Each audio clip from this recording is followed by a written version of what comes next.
What's good, everybody? It's your boy, O'Shea Duke Jackson, back at it again with another episode of the Celebrity Junk. Storytime music! So I was just getting ready for a lecture and I got an Instagram notification. Give me that sound, Emma. And then our good friends over at the Nurse and Nerd YouTube channel, and you can follow Nikki Class, who is one half of that YouTube tandem, on Instagram. And her and her great husband, give them a round of applause. They have a really good YouTube channel. Check them out. The Nurse and the Nerd in the first comment. She gave me, she'll send me, basically topics for the Celebrity Junk because she likes to see me roast these people. And that got me to the story that we're talking about today with our boy, Chet Hanks, okay? And that last name Hanks should, make you feel familiar because he is the son of Tom Hanks, okay?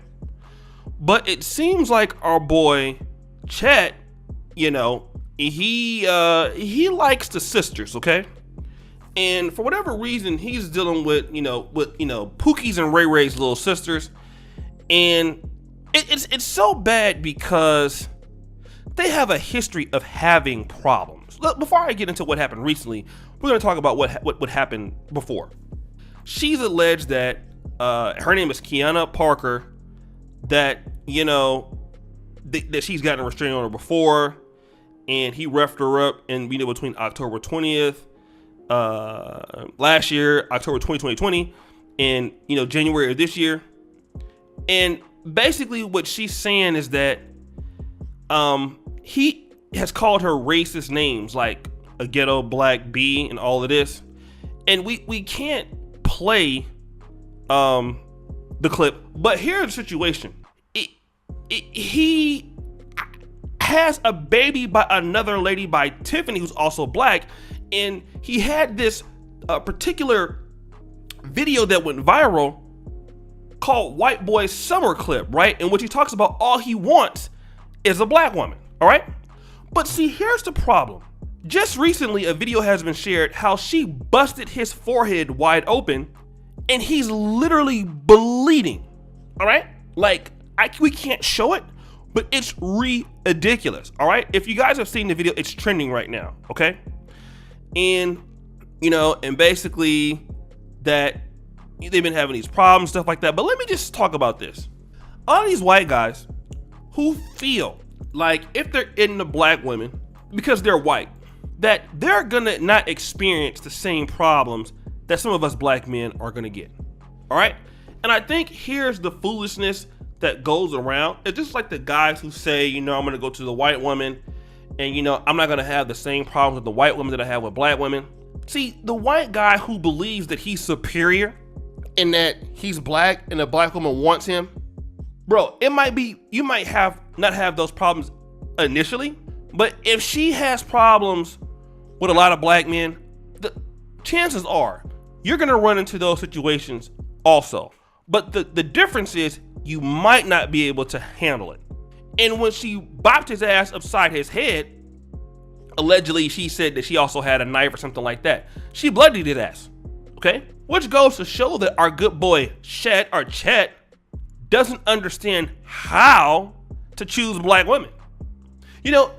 Amazingly, a lot of times when white guys are going through their problems with black women, I think it's kind of like not talked about. Because rarely do you really see a lot of white men with black women. I mean, it's there, but there's not a lot of evidence about it. Like white women with black men, there's more of a case study about that going on. But the problem is this: you're dealing with a lady, and I listen to what she's talking about. She does seem quite urban, but then you want to get mad and call her a ghetto bee, which I believe that you did. But the problem is, bro, why are you dealing with her? Okay, she looks like she's from the hood. She's still cute, but she looked like she will shoot you. Okay, like where did you even meet her at? And see, the problem is that a lot of y'all are out here, that want to swirl and things like that. you're not looking at this lady's past. You're thinking like, man, all these black girls want me. You know, I'm only dealing with black women. But you're not looking at the past that she might have been dealing with. And you know, a lot of times, a lot of these guys out here who are trying to be like fake black, and I'm talking about like some of the white guys who want to be a little bit more hip and stuff like that. Hey man, guess what? If she's not used to dealing in a functional relationship, it's not gonna matter that you're white, okay? And similar for her.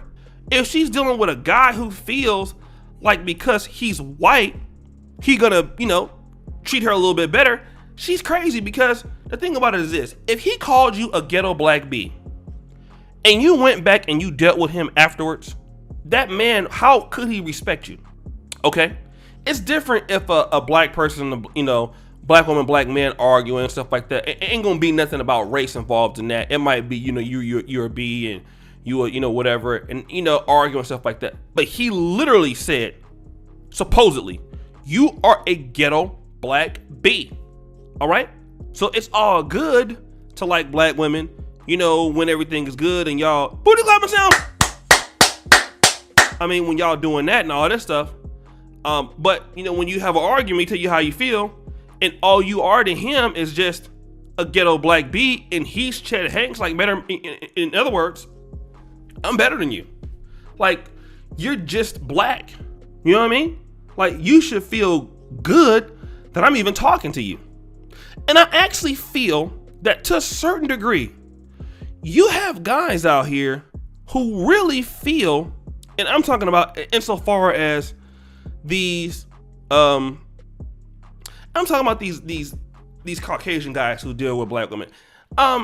These sisters put these guys on a pedestal. These guys see these views that they get when they say how much they love black chicks, and they see these swirling channels.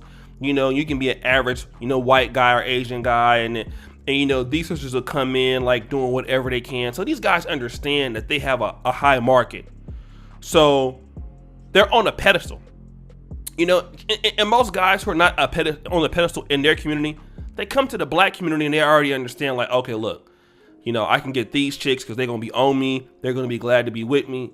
And then when they get into a situation that they can't handle, you know, the first thing they want to start to do is start calling race, you know. But if the sister don't have enough respect for him, for herself, that he's abusive and he's calling you those names and you still with him, you know, I mean, like what do you expect? Because would you have taken that from a black man?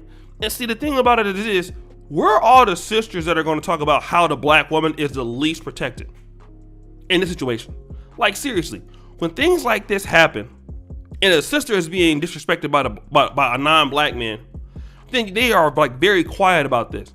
You're the least protected and all this other stuff. Okay, but you're dealing with the white guy, and then this is what happens. The guy is literally, you had to put a restraining order on him. You know, he's literally doing all these things to you, but it's only a big problem when it's the white man that has the issue. You know what I mean?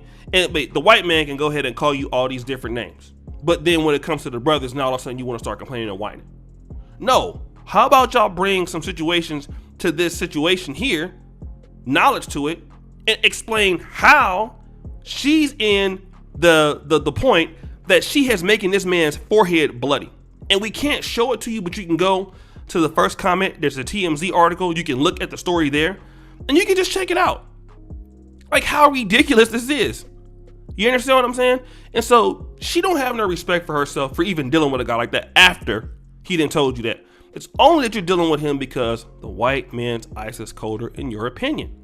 But guys, what do you think? It's your boy, O'Shea Duke Jackson, back at it again with another episode of The Celebrity Junk. I really appreciate you for all that you do. Subscribe, hit the bell, check out the first comment pinned to the top. Check out the Black Men Are Perfect t-shirts. And as you know, the buffoonery remains at an all-time high. I'm out.